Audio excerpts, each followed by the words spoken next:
جس پر احسان کرو اس کے شر سے بچو، بہترین انتقام معاف کر دینا ہے، خاموشی عقل کی علامت ہے۔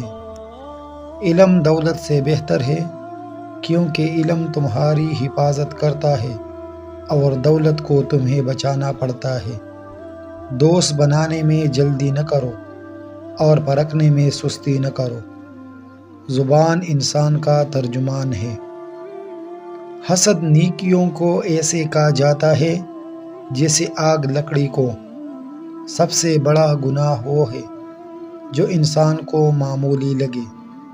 توبہ کرنے میں دیر نہ کرو کیونکہ موت اچانک آتی ہے۔ جو اپنے نفس پر قابو پا لیتا ہے وہ سب سے بڑا فاتح ہے۔ سب سے بڑی عبادت سوچنا ہے۔ علم انسان کی میراث ہے۔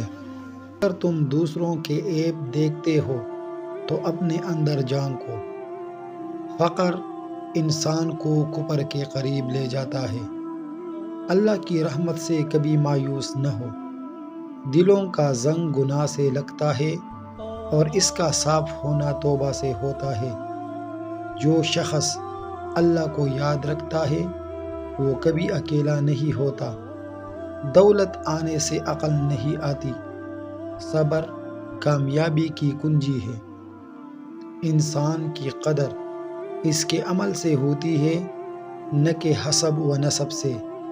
سچائی نجات دیتی ہے، جھوٹ ہلاکت میں ڈالتا ہے۔ جو لوگوں کو معاف کرتا ہے اللہ اسے عزت دیتا ہے۔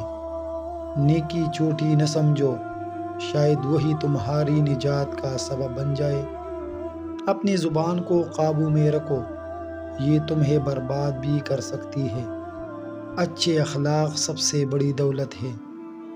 دوست وہی ہے جو مشکل وقت میں ساتھ دے۔ غرور علم کو تباہ کر دیتا ہے۔